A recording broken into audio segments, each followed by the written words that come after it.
John, kali ini aku mau ngebahas cerita tentang seorang wanita yang ditemukan tewas terbakar di lembah Istelen, Virgin, Norwegia pada tahun 1970-an.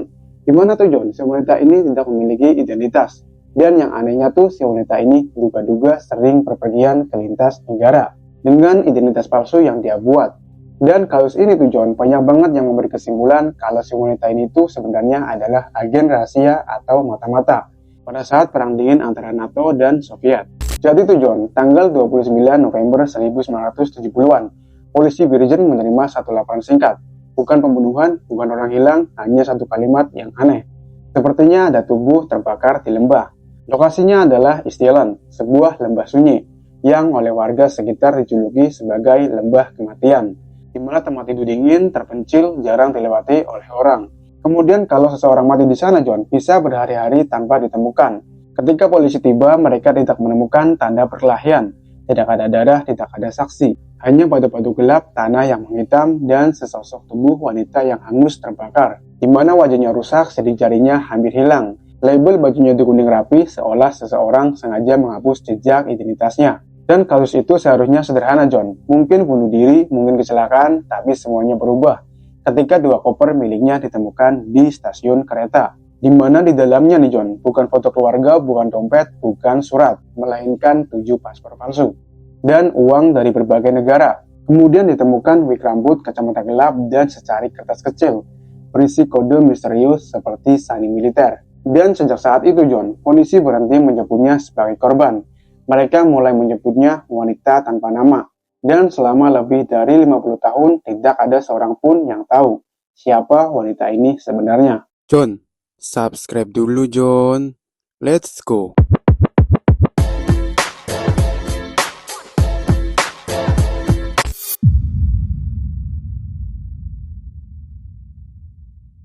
Jadi nih John, Istelen terletak di jauh dari kota Virgin, Norwegia. Jika dilihat dari peta, tempat itu tampak seperti lembah biasa di antara pegunungan. Tapi bagi warga lokal John, namanya membawa rasa tidak nyaman. Terlalu sunyi, terlalu sepi, terlalu mudah membuat orang tersesat. Bahkan nih John, di siang hari pun kabut sering turun tanpa peringatan. Menutup pandangan hanya beberapa meter saja. Dan penduduk sekitar nih John, jarang banget datang sendirian. Anak-anak dilarang bermain terlalu jauh. Beberapa pendaki pernah hilang arah selama berjam-jam, meski jalurnya pendek. Karena itulah John, tempat itu perlahan mendapat julukan tak resmi, yaitu Dødsdelen, yang artinya lembah kematian. Bukan karena cerita hantu, tapi karena statistik kecelakaan, orang jatuh, orang hilang, cuaca berubah ekstrim dalam hitungan menit. Istelen seperti tempat yang tidak bersahabat dengan manusia. Kemudian nih John, pada tanggal 29 November 1970-an, dua gadis muda memutuskan hiking ringan, hanya jalan santai menikmati alam. Mereka membawa bekal kecil dan jaket tebal, dan tidak ada yang istimewa hari itu. Sampai beberapa ratus meter masuk ke jalur batu, mereka mencium bau asing, di mana bau yang tidak cocok dengan hutan. Bukan kayu, bukan tanah, tapi sesuatu yang tajam, yaitu bau terbakar. Di mana bau itu semakin kuat setiap mereka melangkah turun, bukan seperti api unggun yang biasa dipakai pendaki untuk menghangatkan diri. Bau ini berbeda, lebih tajam, lebih pahit, seperti logam panas bercampur daging. Udara yang dingin, lembah yang seharusnya segar justru terasa berat di dada, membuat napas pendek dan tenggorokan perih. Secara naluriah, keduanya saling menatap merasakan firasat buruk yang sulit dijelaskan, di mana kabut tipis mengandung rendah di antara batu-batuan besar. Dari kejauhan, tanah terlihat menghitam seperti bekas sarang. Tidak ada api menyala, tidak ada asap tebal, hanya sisa hangat samar yang naik perlahan dari permukaan tanah. Lembah itu terlalu sunyi John, seakan burung pun menolak untuk mendekat, dan langkah mereka pun melambat. Lalu nih John, di antara bebatuan tampak sesuatu yang bentuknya tidak beraturan. Awalnya hanya bayangan gelap, tapi semakin dekat bentuk itu mulai menyerupai tubuh manusia, di mana mereka melihat tangannya kaku, kaki yang tertekuk aneh, kepala yang miring ke samping.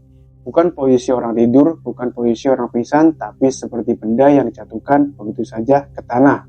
Dan kulitnya yang hangus, retak, menghitam, pakaian melebur dengan tubuhnya. Sebagian meleleh menempel seperti plastik cair. Wajahnya tidak lagi terlihat lebih jelas. Sosok itu nyaris tidak bisa dikenali sebagai manusia, jika bukan karena bentuk kerangkanya. Dan di sekitarnya John, berserakan botol kosong, serpihan plastik dan noda-noda gelap bekas cairan. Batu-batu di bawah tubuh itu menghitam, seolah api menyala cukup lama tepat di situ. Tapi anehnya nih John, hanya area kecil itu yang terbakar. Rumput dan pepohonan di sekelilingnya tetap utuh. Dan salah satu gadis itu John menutup mulutnya karena menahan muntah. Di mana tangannya gemetar hebat, otaknya berusaha menyangkal apa yang dilihat. Tubuhnya ingin lari, tapi kakinya seperti terpaku beberapa detik terlalu lama. Di mana akhirnya mereka berbalik dan berlari menuruni lembah tanpa menoleh lagi. Napas memburu, sepatu terpeleset, jantung terasa mau pecah. Tanpa mereka sadari, pagi itu penemuan mereka akan membuka misteri yang bahkan polisi Norwegia pun sendiri tidak pernah siap menghadapinya. Kemudian nih John, polisi tiba beberapa jam kemudian dengan perlengkapan seadanya. Tahun 1970-an bukan era DNA atau database digital. Mereka hanya membawa kamera film, sarung tangan tipis, buku catatan, dan pengalaman. Semua keputusan dibuat dari apa yang bisa dilihat oleh mata, bukan dari mesin. Di mana kabut masih menyelimuti lokasi itu, membuat proses investigasi terasa seperti mimpi buruk. Setiap langkah kaki meninggalkan suara gema di antara bebatuan. Petugas berbicara pelan, hampir berbisik seolah takut mengganggu kesunyian. Dan hal pertama John yang mereka sadari adalah pola kebakaran yang tidak masuk akal. Jika ini kecelakaan, api seharusnya menyebar luas. Tetapi ini enggak John, hanya tubuh wanita itu yang hangus, seolah api sengaja diarahkan tepat ke tubuh saja. Dan botol bensin kosong ditemukan tidak jauh dari lokasi itu John, di mana tutup terbuka, bau bahan bakar masih segar. Artinya nih John, api ini dinyalakan secara sengaja.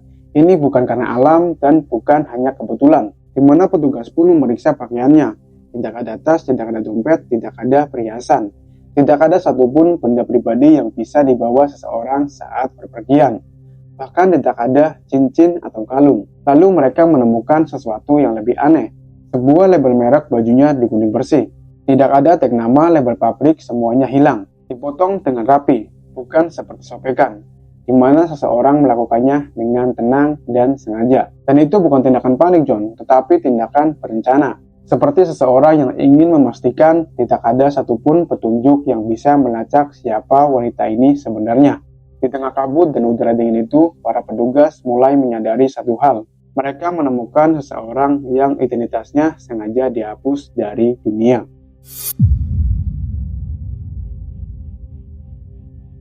Beberapa hari kemudian setelah penemuan mayat wanita ini, sebuah laporan kecil masuk dari stasiun kereta Bergen. 2 koper tertinggal di ruang penyimpanan. Tidak ada yang mengambilnya. Petugas mengira hanya barang turis yang ceroboh. Tapi tanggal penitipannya sama persis dengan hari kematian wanita di Isdalen. Kemudian polisi membawanya ke kantor. Koper tua berwarna coklat sedikit lecet.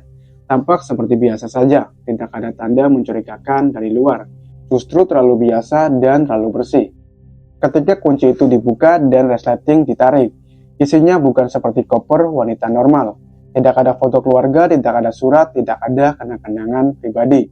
Tidak ada bukti bahwa seseorang memiliki kehidupan emosional. Yang ada nih John, hanya pakaian rapih tanpa label. Dilipat seperti seragam, seolah barang-barang itu dipilih dengan hati-hati agar tidak bisa dilacak. Dan di bagian bawahnya nih John, ditemukan amplop berisi berbagai mata uang asing. Jumlahnya tidak sedikit. Mata uang seperti Jerman, Swiss, dan Inggris. Seperti seseorang yang sering melintasi perbatasan. Lalu nih John, ditemukan beberapa wig pirang, coklat, hitam, dan kacamata hitam besar. Dan ini John, bukan seperti aksesoris biasa. Ini lebih mirip ke alat penyamaran. Dan petugas saling berpandangan tanpa bicara. Semua orang memikirkan hal yang sama, tapi tidak ada yang berani mengucapnya keras-keras. Di mana koper itu John tidak seperti milik seorang turis, lebih seperti perlengkapan seseorang yang tidak ingin dikenali. Kemudian nih John, setelah isi koper ditata satu persatu, polisi mulai melakukan hal yang paling mendasar dalam investigasi. Mereka mendatangi hotel, penginapan, stasiun, dan restoran. Nama yang digunakan wanita itu muncul di beberapa tempat, tapi selalu berbeda. Seolah-olah nih John, setiap kota mengenalnya sebagai orang yang berbeda. Di satu hotel kecil di Bergen, ia tercatat sebagai turis asal Belgia. Beberapa hari kemudian di Oslo namanya berubah menjadi wanita Perancis. Di tempat lain lagi, ia mengaku berasal dari Jerman Barat. Dan semua identitas itu John terdengar masuk akal, tapi tidak ada satupun bisa diverifikasi. Kemudian nih John, resepsionis hotel mengingatnya karena sikapnya yang aneh. di mana ia jarang berbasa-basi, tidak pernah tersenyum lama, selalu menatap sekitarnya, seperti sedang memastikan tidak ada yang mengawasinya. Cara bicaranya pun sangat tenang, tapi terasa menjaga jarak. Kemudian beberapa saksi berkata aksennya berubah-ubah. Kadang terdengar seperti Jerman, kadang Prancis, kadang terlalu netral. Seperti seseorang yang sengaja melatih cara bicaranya agar tidak punya asal jelas. Hal kecil seperti itu membuat polisi merinding. Itu bukan kebiasaan turis biasa. Di mana wanita ini, John, selalu meminta kamar menghadap ke belakang bangunan, bukan ke jalan utama. Tirai ditutup rapat bahkan di siang hari, dan ia menolak layanan kamar, seolah tidak ingin ada orang masuk ke ruang pribadinya. Dan semua pembayaran dilakukan secara tunai, John, tidak pernah menggunakan kartu. Dan setiap kali check-out pun wanita ini pergi pagi-pagi, sebelum lobi mulai ramai.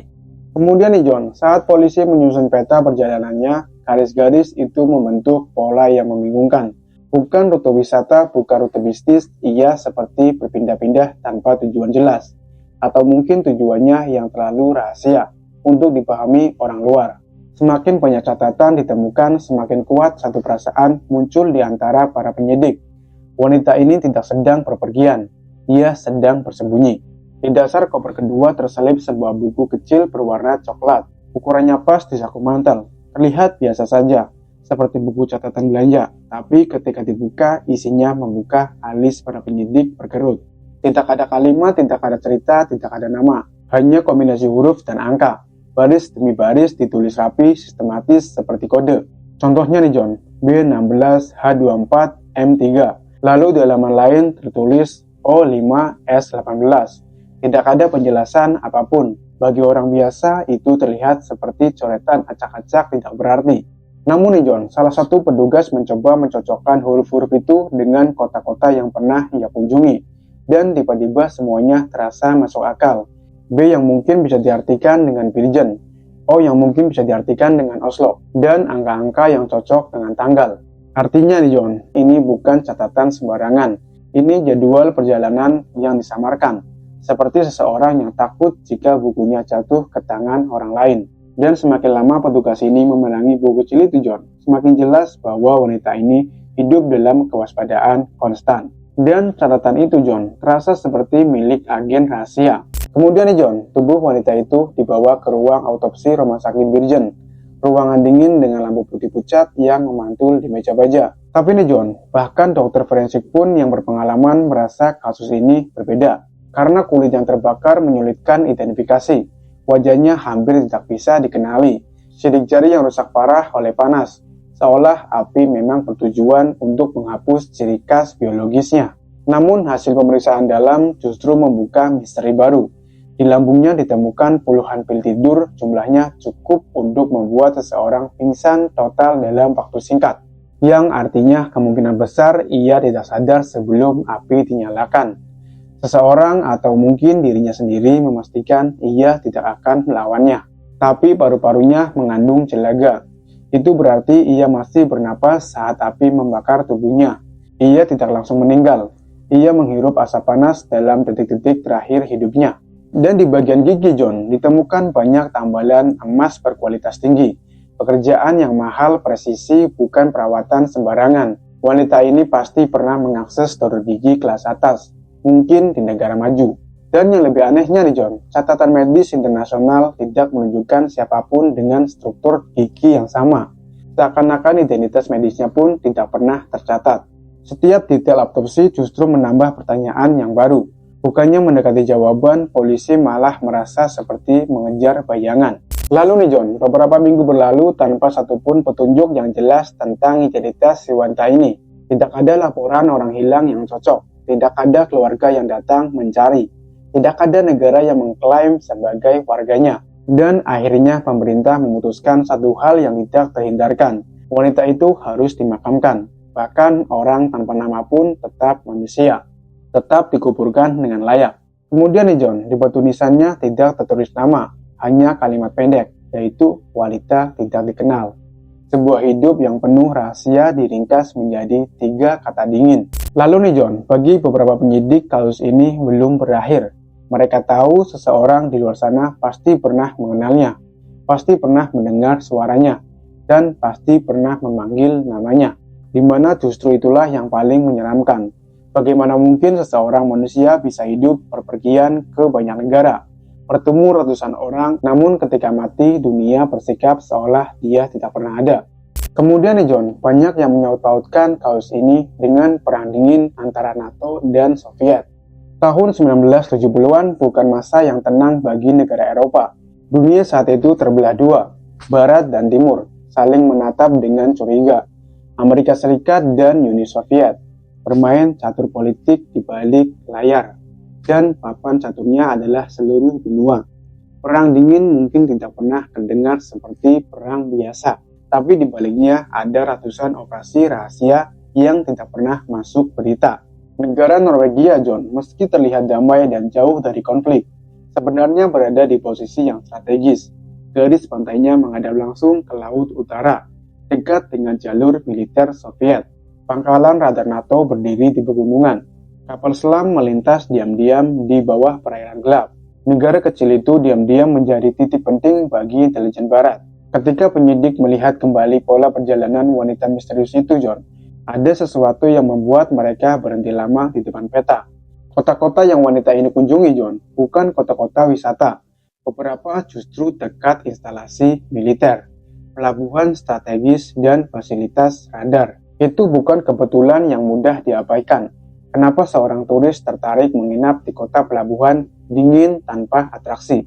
Kenapa ia sering terlihat berjalan sendirian di sekitar area terpencil, membawa kamera kecil dan mencatat sesuatu? Seorang saksi hotel pernah berkata wanita itu suka duduk lama menghadap jendela, memperhatikan kapal-kapal di pelabuhan, seperti sedang menghitung sesuatu, bukan menikmati pemandangan, lebih seperti mengamati. Dan dengan ditemukannya banyak paspor palsu, wig uang lintas negara, serta catatan transkripsi, gambaran itu makin jelas. Semua cirinya cocok dengan satu profesi yang jarang diucapkan keras-keras, yaitu agen intelijen. Dan jika itu benar, John, maka kematiannya bukan bunuh diri, bukan kecelakaan, tapi eksekusi. Dan seseorang telah memastikan identitasnya ikut mati bersamanya. Nah, kemudian John, beberapa jurnalis mencoba menyelidiki ulang. Mereka mewawancarai saksi lama, membuka arsip hotel, bahkan menggali ulang teori spiones. Tapi nih John, setiap petunjuk selalu berakhir di jalan buntu, seperti labirin tanpa pusat. Ada teori ia agen Soviet yang gagal misi.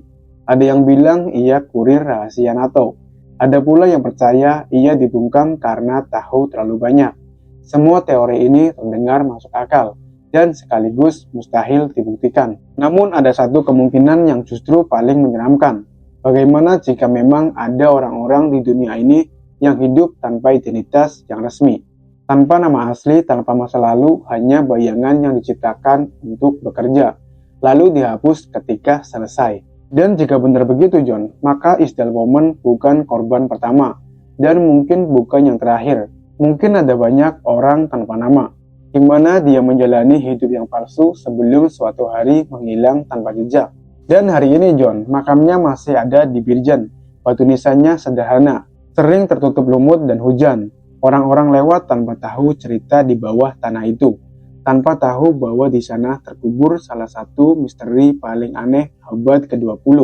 Jadi John, kematian si wanita ini, John, menjadi teori konspirasi yang belum dipecahkan sampai hari ini.